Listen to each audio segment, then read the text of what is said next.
OK, let's get cracking with our first debate, shall we, Joe? It's been international week, as you said. There's been a few rumours bubbling, have there, about potential transfers in the summer. So it gave us a little idea for our guest, didn't it? Yeah, absolutely. Players have been away, haven't they? They've been talking up moves abroad. They've been talking about holiday destinations they'd like to play in one day. So we thought today, what better timing to ask our guest to predict the 10 biggest transfers of the summer. Wonder if any of the players we're going to mention today have been talking up moves over the international break. We've got 5-1 on the board, one being the biggest transfer you're going to predict this summer. But let's start at 5. We'll go one by one.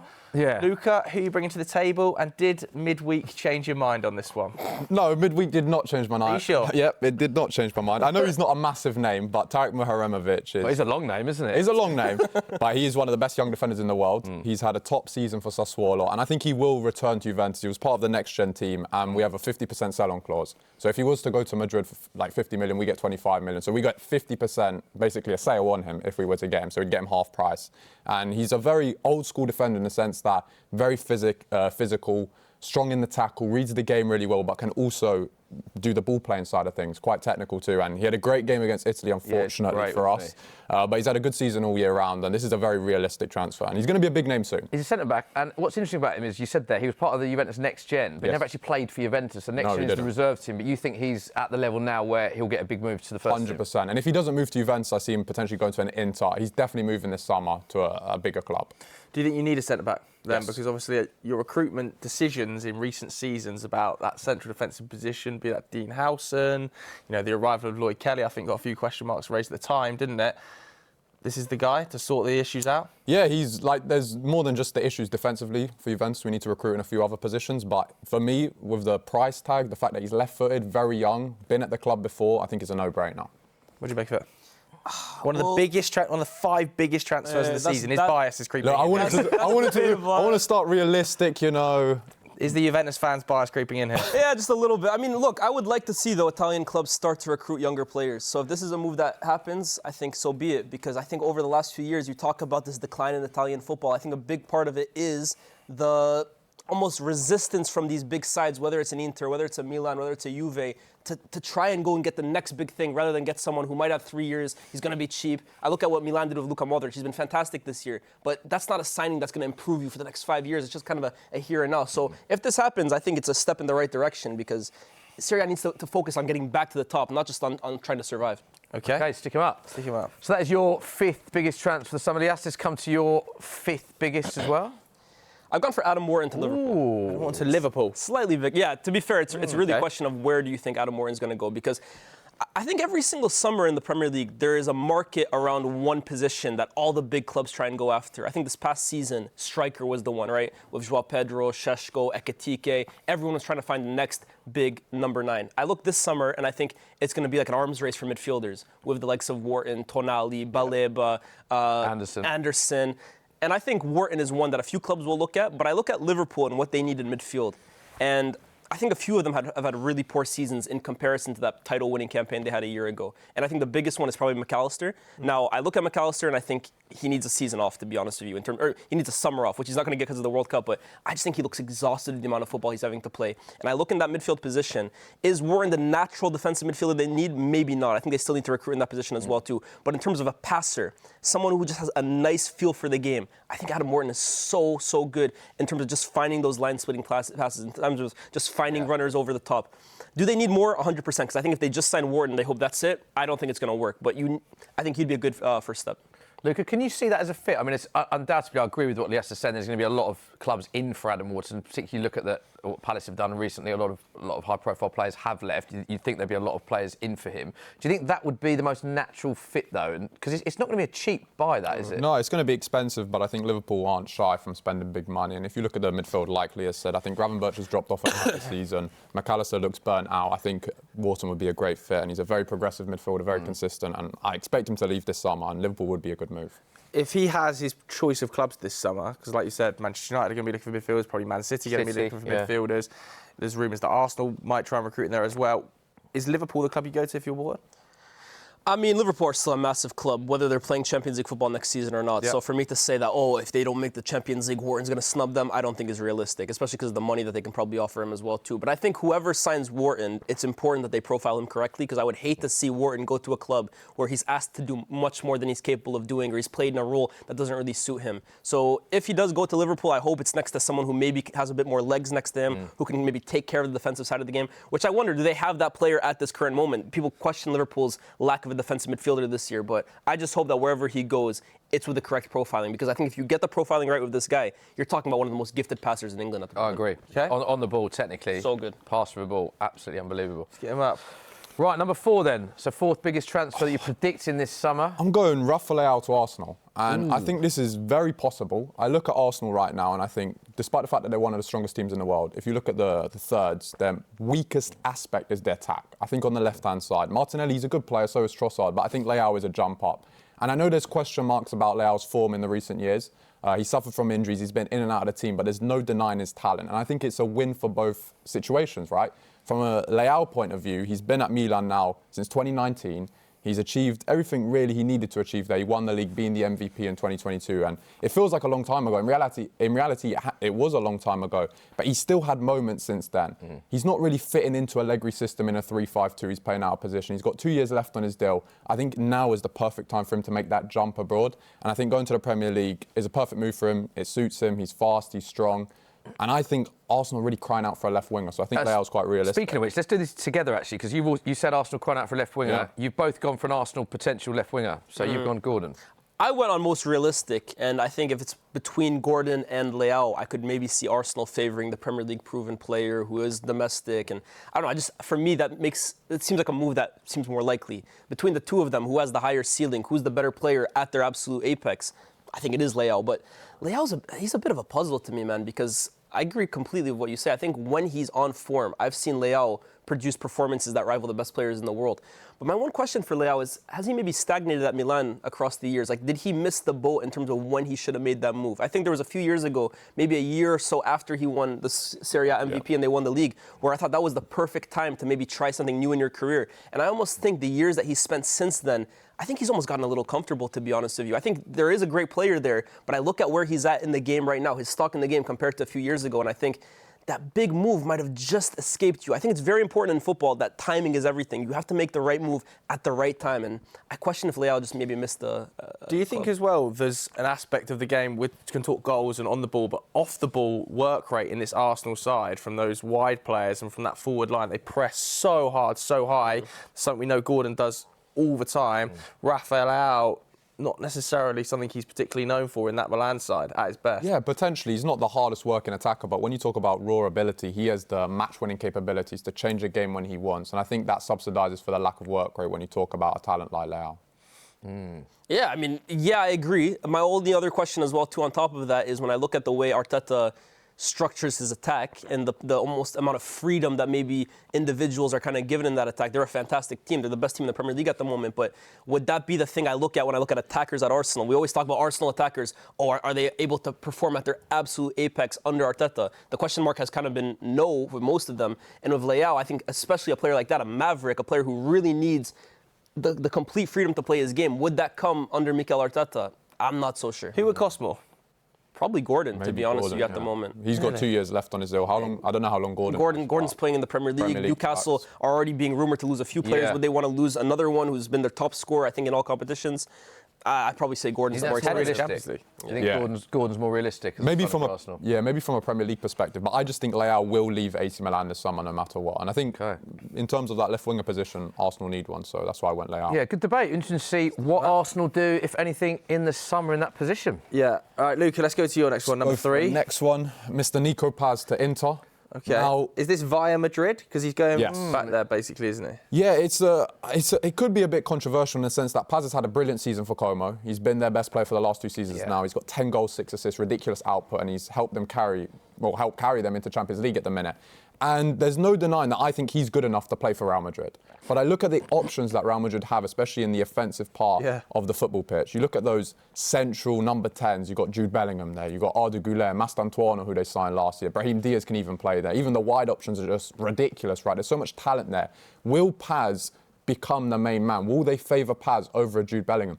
I don't think so. And there's been a lot of rumours in Italy suggesting that Inter are pushing heavily for him. I think they're going to sell someone else that will free up some budget this year. Paz suits Italian football perfectly. Not to say that he wouldn't suit Spanish football, because he very much would.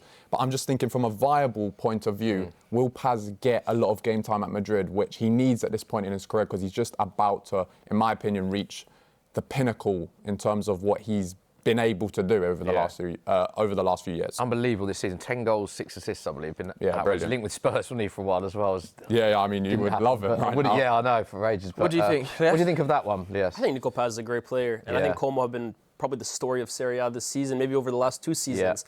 In terms of could he make it at Real Madrid? Like, would he stay? I think if it's up to Nico Paz, I think he's staying at Real Madrid and giving it a real shot next season, especially if he has the World Cup maybe he's hoping to do. Obviously, he plays in the same area of the pitch as the greatest player of all time, which doesn't make things easy for him. But I just can't imagine a player who's been attached to Real Madrid for so long without really having an opportunity to do so, jumping ship before he at least gives it a good go. So that might be my only question mark about Nico Paz not returning to Real Madrid for next season. And I think also it's going to come down to the Real Madrid managerial situation as well, right? Like, of course. Who's in the dugout there? What's that situation going to be for a player? Sure, there's a like lot of Paz? uncertainty around that club at the moment. Yeah, absolutely. So you've gone Paz in 3. You've gone Sandro Tonali to Man United. Huge rumour. Yeah. Again, I think a lot of my list is based on realism rather than, except for maybe one of them, but Sandro Tonali has been the main link to Manchester United. To be fair, he's probably been linked to every club around the Premier League at the moment. I think his agent is really trying to sort him something for next season. I think Tonali is a really, really good player. I think when you talk about what Man United's midfield is missing, it's missing a few things. And I definitely want to stress that Man United need more than one midfielder this summer. So just because I say Tonali is missing some things that United miss doesn't mean that we shouldn't sign him, because I don't know if there's one midfielder on the entire market that ticks everything United needs. But I do look at Man United at the moment, and I think one thing we severely lack is really a presence in midfield, some physicality, someone in there who can just exert his physical presence. I think of what we used to have, Roy Keane, obviously that's thinking so long ago, but really just a boss in there. And although Bruno Guimaraes is also that kind of player at Newcastle, and I think if it wasn't for his age, I would love him at United. I look at Sandro Tonali in terms of someone who can just kind of cover every area of the pitch, win his duels, get the ball moving forward, pop up with a late goal, with a late run into the box. Really a jack of all trades, and then again have that aggression and physicality to just bolster United's midfield from a strength point of view. I think Tonali would be a really good signing. Having said that, we need more. It can't just be Tonali and that's it. Hope the midfield is sorted. We need, for me, 2, maybe even 3.